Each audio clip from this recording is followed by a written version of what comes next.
Good afternoon, Kabungo lovers. Release unit today, bound for Cavite, Luzon.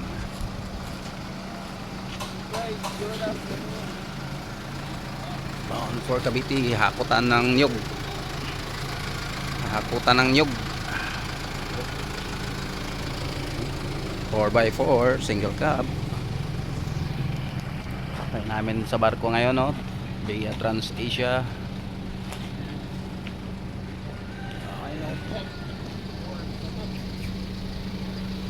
Daming vloggers, guys. Op.